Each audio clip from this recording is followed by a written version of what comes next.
使命需要小赌，让伟大的想法结出硕果。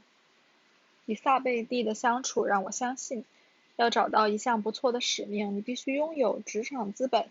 然而，虽然这种想法不断得到巩固，但仍有一个纠缠不休的问题一直让我头脑得不到满足：为什么我就没有一份使命驱动性事业？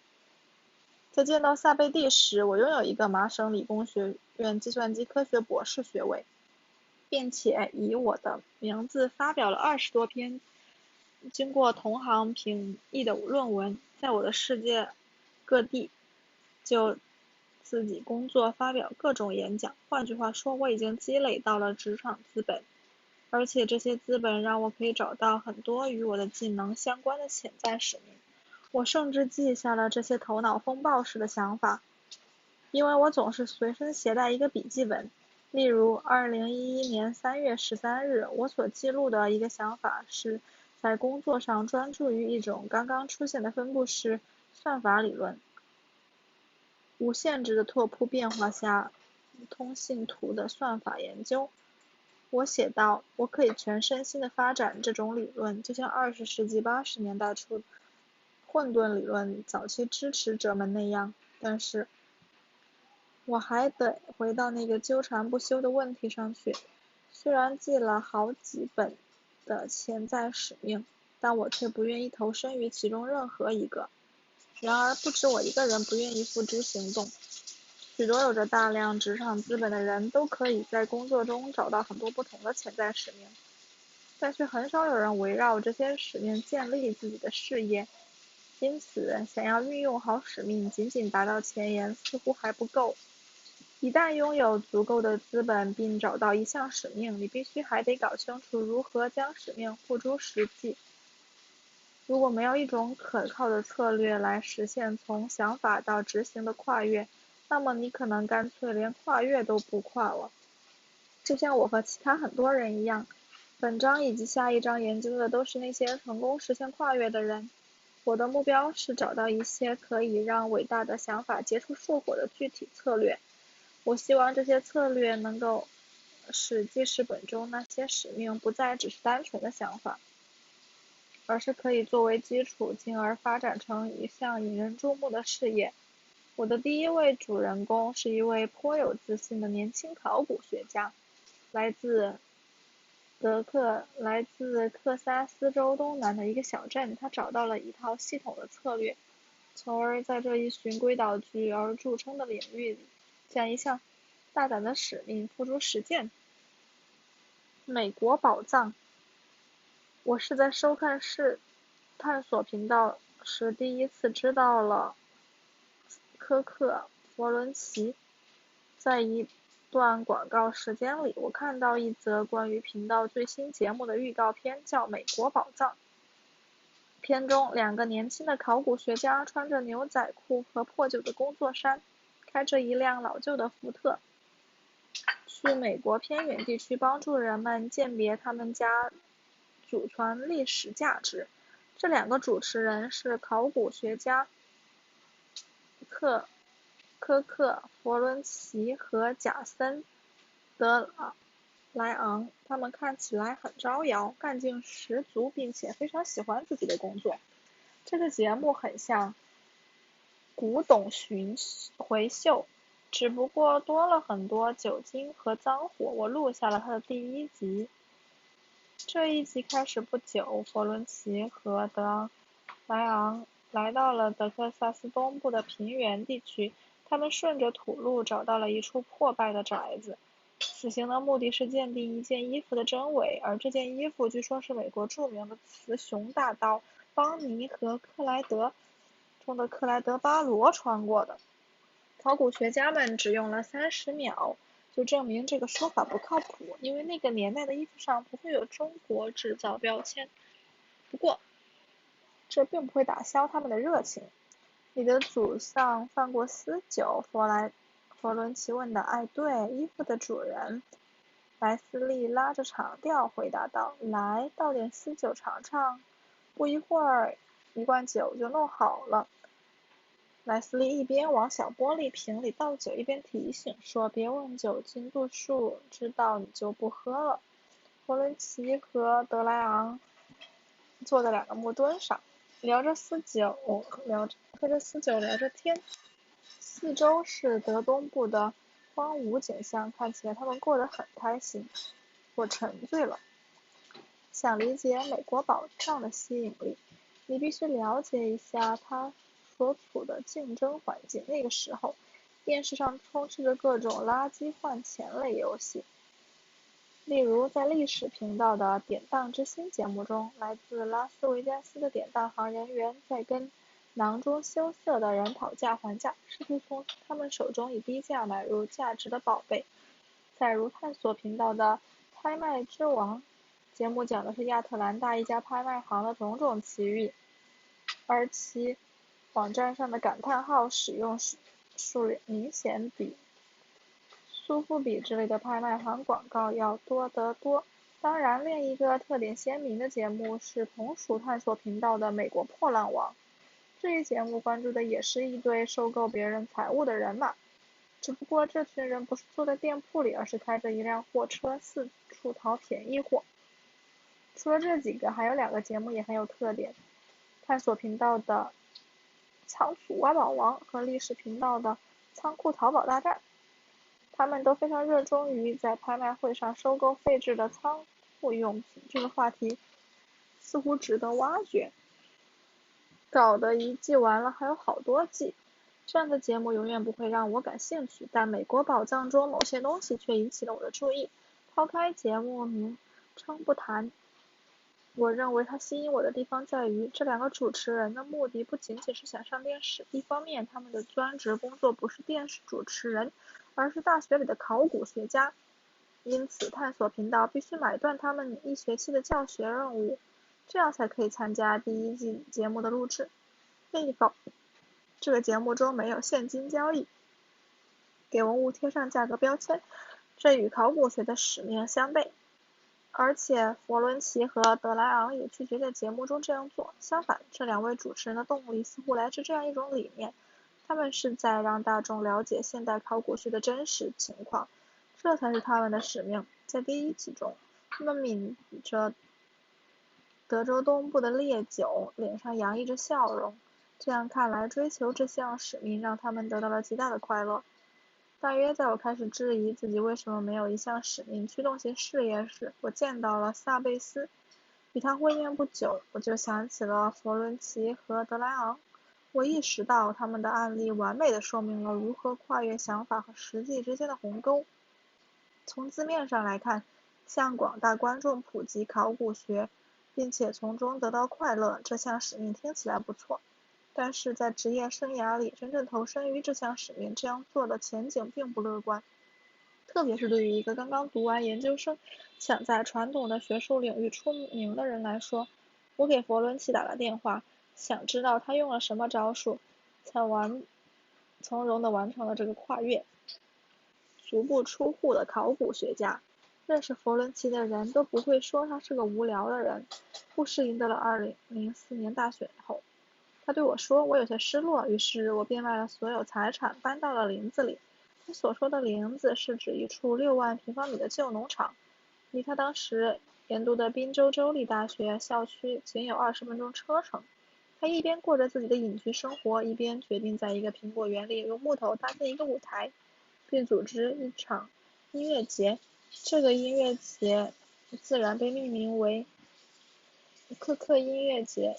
那个时候，他的研究生同学德莱昂组织了一个乐队，叫威尔斯克斯旅馆。他们的音乐节做了演出。德莱昂对佛伦奇的创业特质很是钦佩，于是问他愿不愿意管理这个乐队。佛伦奇觉得挺有意思，就接受了。结果他们中断了研究生学业，并且买了一辆面包车，开着车穿越了整个国家进行巡回演出。在此期间，他们还录制了2张 CD。讲这件事情是因为他们都强调一点，只要让生活变得更有意义，那么佛伦奇就会毫不犹豫地大胆尝试。研究生期间，佛伦齐专门研究玛雅人用水管理，曾在历史频道关于玛雅人纪录片《失落的世界》中接受采访。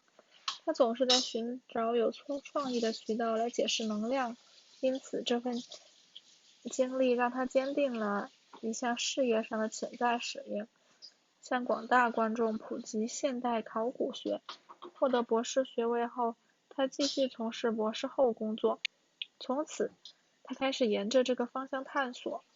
最初的努力是围绕着1961年的经典纪录片《土地和水：墨西哥奥蒂瓦坎谷地生态学研究》进行展开。这部纪录片由宾州州立大学的已故考古学家威廉·桑德斯所拍摄，内容是关于墨西哥城的崛起如何彻底改变了特奥蒂瓦兹谷地的生活环境和生活方式。对于像佛伦齐这样研究历史生态学的人来说，这部片子影响巨大。2009年秋季，佛伦齐拿到了原始的16厘米胶片，其中包括了从来没在原片中出现过的零散素材，以及德桑斯的笔记。根据这一发现，他开展了2个项目，首先是把电影胶片数字化，并且发行了原版纪录片的 DVD。这项目已经于2010年春季完成。第2个项目则更为宏大，他决定拍摄这部片子的升级版，以展现该谷地从20世纪60年代至今所发生的后续变化。佛伦齐从宾州州立大学考古系以及玛雅文明探索中心筹集到了种子资金。他组织了一支队伍，于2010年冬季前往墨西哥城开始拍摄样片。他的目的是凑齐足够有力的画面来让赞助单位相信这个项目很重要的。然而，佛伦齐在使命上的转折是于2009年12月，一天，隔壁办公室乔治·米尔纳的教授叫他过去一看，一群考古学家都站在米尔纳的电话周围来听听这条留言。米尔纳一边说一边接通了自己的语音信箱。留言的人住在匹兹堡北部，听起来口齿伶俐，思维缜密，起码暂时如此。不过后来他开始讲到为什么要给宾州州立大学考古系打电话。我在后院发现了件东西，我觉得它是圣殿骑士团的宝物。他解释说。聚在一起的学者们都大笑起来。此时，佛伦齐突然插句话：“我想给他回个电话。”周围经验更丰富的同事纷纷都劝他算了，他会缠上你的。他们提醒道：“他会每周给你打电话，问你一堆问题。”佛伦齐说：“在像考古这样的学术圈，你能接到很多这样的电话。有人认为自己发现了恐龙脚印或是其他什么东西，但在研究和教学压力下，你没有时间去和他们打交道。”不过佛伦齐从中看到了一线机会来实现自己的使命。这种公众宣教工作正是我们这些考古学家应该做的。他有了这种意识。他决定随机打到系里的电话进行追踪访问。他打算见那些人，听听他们的故事，并且给他讲一些考古学的基础知识。这样的话，他就会明白一个中世纪的骑士组织的确不会在匹兹堡的3地周围晃悠，但他不但要见他们，而且要把这些会面拍摄下来，为的是最后挑出有意思的案例来制作一部纪录片。他把这个项目叫“足不出户的考古学家”。根据他设想，这个编外项目会花上5年或者10年，因为同时他还要在特奥蒂瓦坎谷进行拍摄。我心想，最起码我可以在考古学导论课上把它放给学生们看。他说，在听到有关圣殿骑士保护团的电话录音后不久，佛伦齐找到了一个周日的早晨，带上一个摄像机兼录音师，出发前往匹兹堡去调查那个人所声称的情况。他是个很酷的家伙，佛伦齐回忆说，他的想法很疯狂。去调查但跟他聊天很有意思。我们闲逛了一天，喝了些啤酒，侃侃大山。虽然那件宝物不过是在一个采石场找到的几根旧鹿骨和铁路道钉，但这段经历对他来说是很大的鼓舞。另外，这件事带来的影响也远远超出他的想象。大约在这个时候，探索频道打算推出一部跟考古学有关的真人秀节目。按照电视行业的惯常做法，电视台并不会自己去完善这个想法，而是先把他的大致意见传出去，让独立制作公司去琢磨具体的节目构思。在佛伦奇拍摄完匹兹堡素材的3个月后，一家制作公司联系了宾州州立大学考古系负责人，而后者将制作公司的信息转发给了全系教职工。的确，那个时候我才做了3个月的讲师。弗伦奇回忆道，但是我对媒体真的很感兴趣，于是心想，为什么我就不行呢？于是弗伦奇联系了那家制作公司，对于你们那个节目我有些想法。初步交谈没多久，他就这样告诉他们。后来他把足不出户的考古学家素材给他们寄了过去。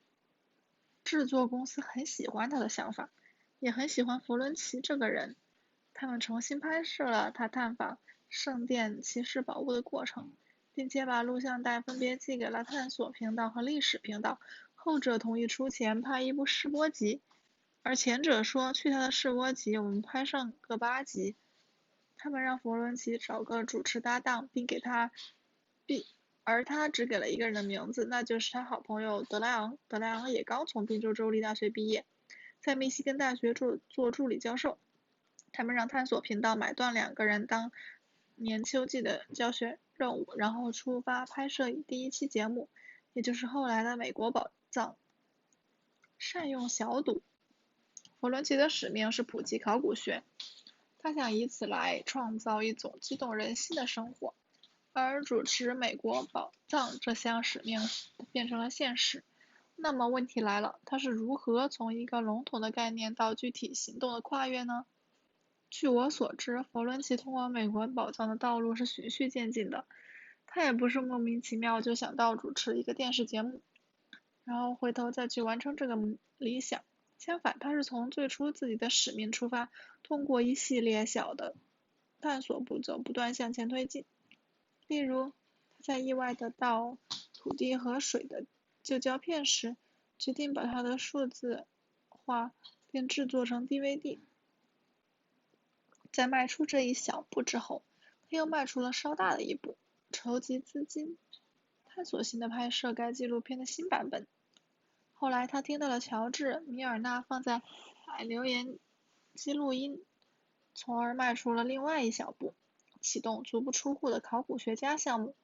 虽然他不知道除了可以作为考古学导论素材的材料之外，还有什么其他的用途，但是结果发现，最后这一小步成了最关键的一步，直接让他拥有了自己的电视节目。就在我艰难地试图理顺弗伦奇的故事时，一本引起轰动的商业新书意外地进入了我的视线。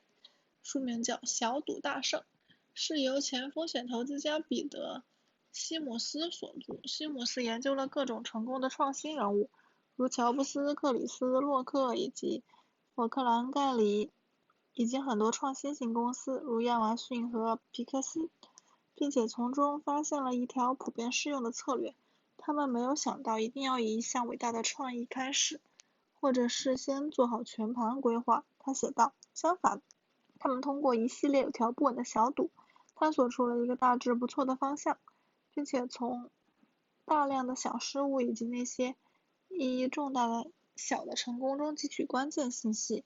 西姆斯认为，这种快速而频繁的反馈让他们得到以发现别人发现不了的发展之路，从而取得了非凡的成就。为了阐述自己的观点，西姆斯举了克里斯·洛克的例子，他们详细描述洛克为一场喜剧表演做准备的过程。这场表演出现在他颇受好评的 HBO 专题节目中。洛克会低调地访问新泽西地区一家小戏剧院，次数在40到50次，为的是研究那些喜剧素材能引人发笑上面不同的笑话。据西姆斯的叙述，洛克上台时总带着一个黄色便签本，然后一边讲着上面不同的笑话，一边记下观众的反应。大多数素材都达不到预想的效果，因此他没少抬起头，然后说道：“这条笑话需要加工。”于是观众对他的尴尬失误报以笑声。然而，讲笑话时遇到这些小失误以及小成功，为他提供了必要的关键信息，让他能够完整展现出一部出色的喜剧。职场竞争力，我意识到弗伦奇正是运用这种小赌策略，从而在普及考古学这项使命上研究出了一条道路。他试过发行 DVD、拍摄纪录片，以及为学生凑出一部系列片。虽然最后一项前景最好，但弗伦奇事先不知道会是这样。关于小赌，有一点很重要，那就是它的规模都不大，完成一项最多只需要几个月时间，要么成功，要么失败。但不管是哪种结果，你都会获得重要的反馈来指导自己的下一步。这不同于另一种想法，即选择一项大胆的计划并且投入大赌来获得成功。假如弗伦奇选择了后一种做法，比如事先决定投入数年时间来普及土地和水这部纪录片，那么他就不会在其使命上获得如此大的成就。回头看看萨贝蒂的经历，我发现小赌策略也在发挥作用。回想一下，他在读研早期便确定了一项大致的使命，对付非洲的传染病，但在这个阶段，他并不知道如何才能成功实现这项使命，因而开展了一系列实验。一开始，他在一家实验室研究非裔美国人的遗传基因，但这个方向似乎不太对，于是他转而加入了一个研究疟疾的团队。但这次他还是不清楚如何成功实现自己的使命。回到哈佛大学之后，他开始在布罗德研究所从事博士后研究。正是在这里，他逐渐得到了支持，开始利用自己的算法在人类基因组中寻找自然选择的标记。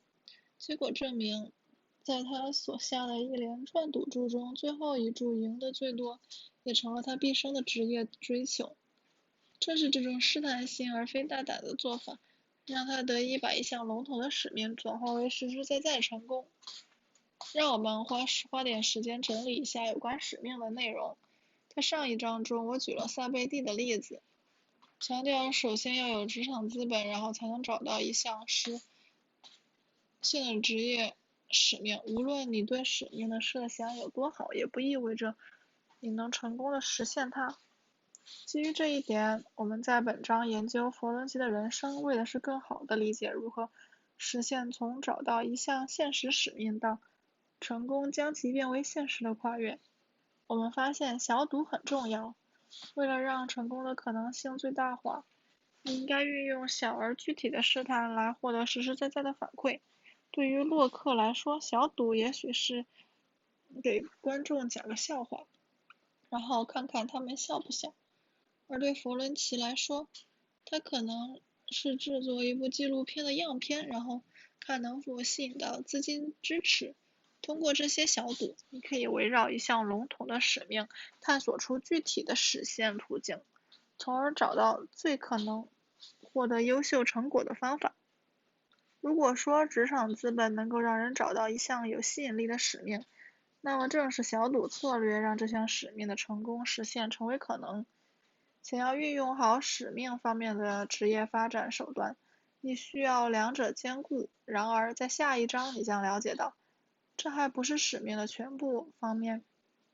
经过对这一话题的继续讨论，我发现了第三种，也就是最后一种策略来帮助我们将使命这一特质融入探求理想工作的过程中。